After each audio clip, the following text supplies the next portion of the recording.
Welcome to Ramasamy Sanskrit course. சமஸ்கிருத சாமானிய கியானம் தமிழில் பாகம் 1. இதில் பரிட்சையா 3rd பேப்பர். சமஸ்கிருத சாகித்யம், சமஸ்கிருத இலக்கியம். சமஸ்கிருதம் இந்தியாவின் புராதனமான பாஷை. சமஸ்கிருதம் வந்து இந்தியாவோட பழையங்காலத்து பாஷை. தமிழ் தவிர ஏறக்குறைய எல்லா பாஷைகளும் சமஸ்கிருதத்தில் தாய்மொழியாக கொண்டது என கூறலாம். தமிழை தவிர எல்லா மொழியும், எல்லா லாங்குவேஜும் சமஸ்கிருதத்தையே மதர் டங்காக நினச்சாங்க. இந்த பாஷை தேவவாணி, தெய்விவாக், சூரபாரதி, கீர்வாண பாரதி.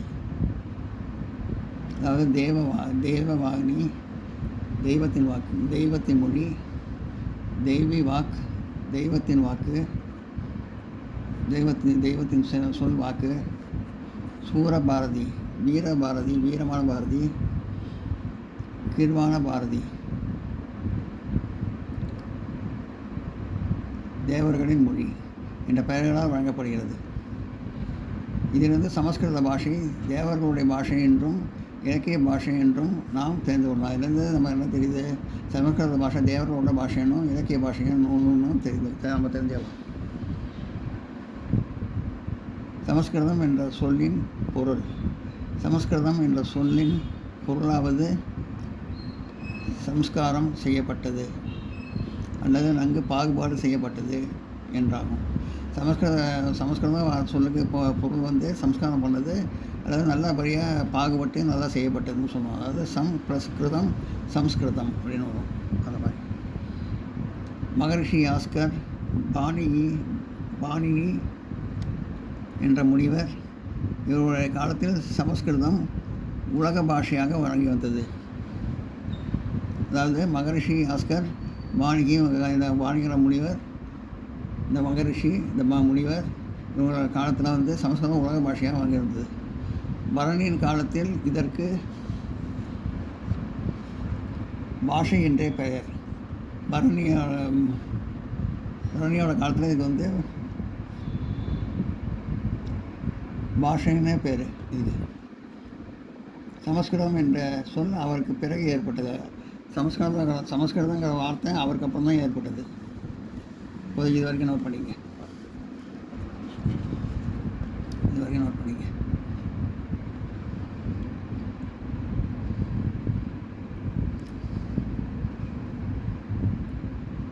மகரிஷி யாஸ்கர், பாணினி, அதாவது பாணினி. இது பாணினியின் காலத்தில் இதற்கு பாஷை என்ற பெயர், சமஸ்கிருதம் என்ற பெயர் அவருக்கு பிறகு ஏற்பட்டது. நான் நோட் பண்ணிங்க.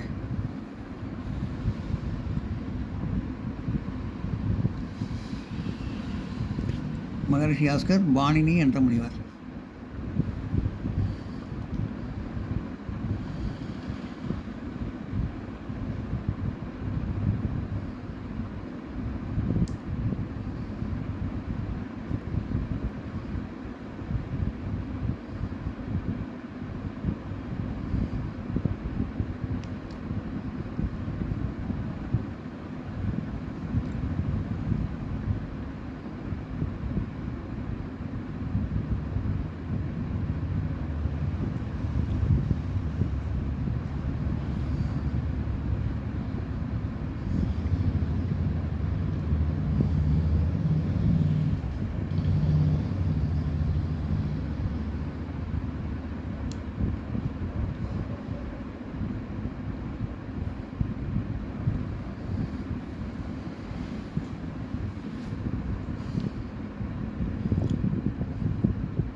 பாலி, பராக்ருதம் போன்ற பாஷைகள் வழக்கில் வந்தபொழுது, அதாவது இந்த மாதிரி பாலி, பராக்ருதம் பாஷைகள் வழக்கி வந்தபோது பாமர ஜனங்களிடையே சமஸ்கிருதம் பேசப்படாததால், அதாவது பாமர ஜனங்கள், அது கீழ்ஜாதி ஜனங்கள், அந்த மாதிரி பாமரனா வயசு ஏழை ஜனங்கள், அந்த மாதிரி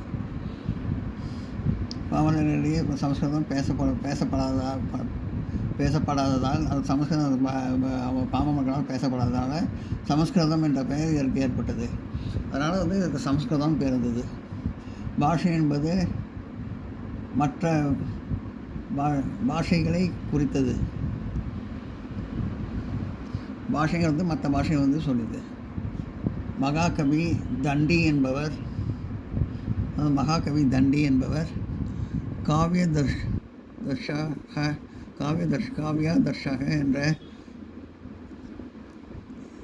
என்ற நூலில் காவிய தர்ஷக என்ற நூலில் சொல்லுகிறார். அதாவது மகாகவி தண்டிகிறது காவிய தர்ஷாங்கிற நூலில் வந்து நூலில் சொல்லுகிறார்.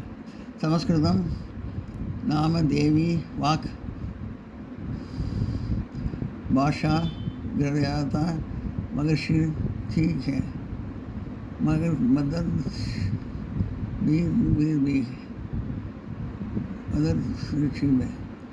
அதாவது சமஸ்கிருதம் என்பது தெய்வ வாக்கென்று மகரிஷிகள் கூறுகின்றனர்.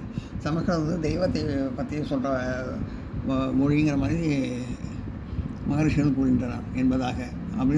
அதாவது இதுக்கு அர்த்தம் வந்து, இதுக்கு நான் சொன்ன வார்த்தைக்கு வந்து அர்த்தம் வந்து, அதாவது சமஸ்கிருதம் என்பது தெய்வ வாக்கு என்ற மகரிஷிகள் கூறுகின்றனர் என்பதாக. அப்படின்னு மகரிஷிகள் சொல்கிறாங்க தெய்வ வாக்கு.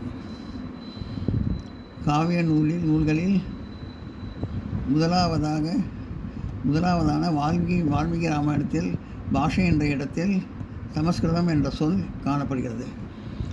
அதாவது காவிய நூல்களில் முதலாவதாக வால்மீகி ராமாயணத்தில் பாஷை என்ற இடத்தில் சமஸ்கிருதம் என்று சொல்லப்படுகிறது, இந்த சொல் காணப்படுகிறது. பாஷைங்கிற இடத்துல சமஸ்கிருதம் என்ற சொல் காணப்படுகிறது வால்மீகி ராமாயணத்தில். சுந்தரகாண்டத்தில்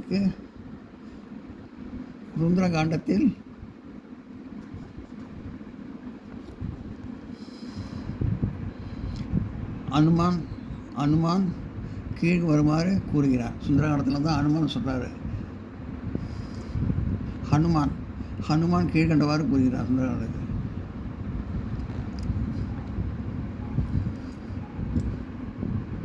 யதி காட்சம் மகர்ஷாமி திக்ஜாதீக சமஸ்கிருதம் ராவணன் மன்யமானா கா சீதா பீத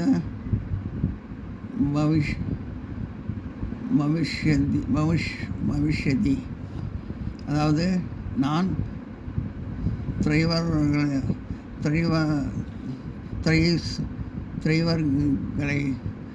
திரைவர்களைப் போல சமஸ்கிருதத்தில் பேசினால் என்னை ராவணன் என்று நினைத்து சீதை பயப்படக்கூடும்.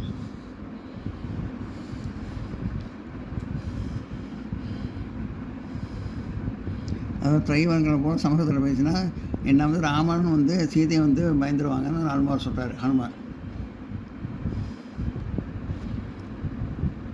இது வரைக்கும் நோட் பண்ணிங்க.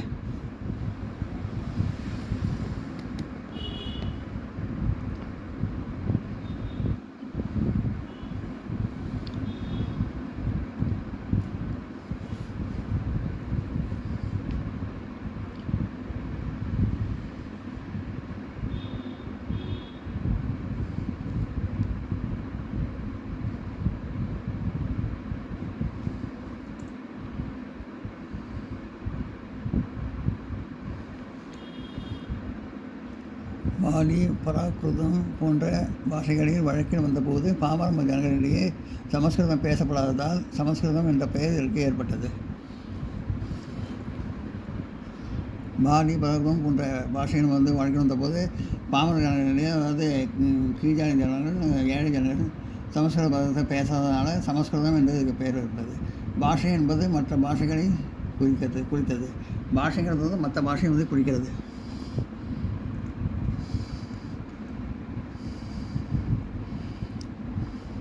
மகாகவி தண்டி என்பவர் காவியதர்ஷா என்ற நூலில் சொல்லுகிறார். அதாவது மகாகவி தண்டி வந்து காவியதர்ஷாங்கிற நூலில் சொல்கிறாரு.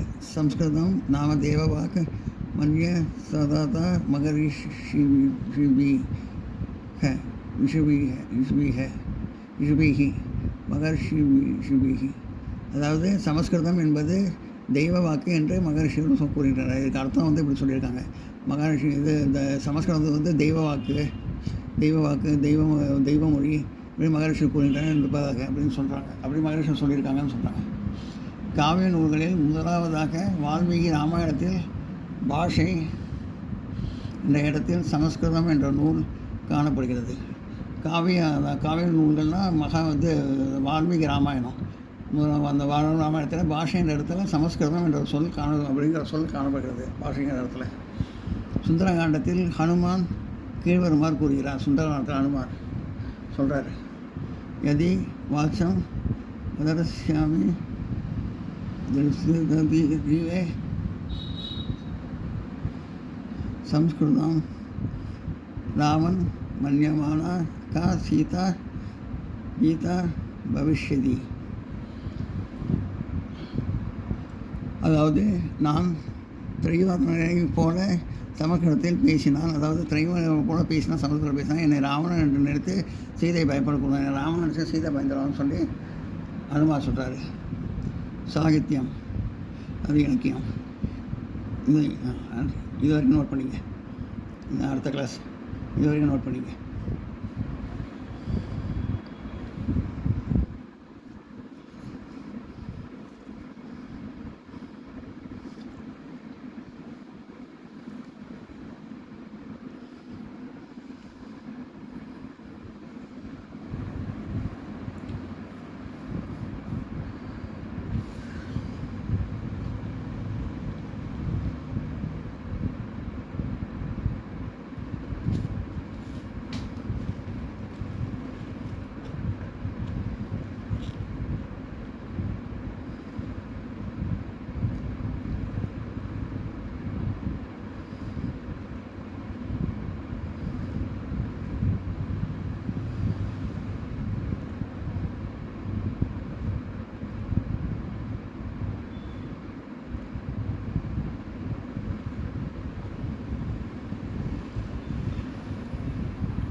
வீடியோ உங்களுக்கு லைக் பண்ணுங்கள், ஷேர் பண்ணுங்கள், சப்ஸ்கிரைப் பண்ணுங்கள், கமெண்ட் பாக்ஸ் கமெண்ட் பண்ணுங்கள். தேங்க்யூ.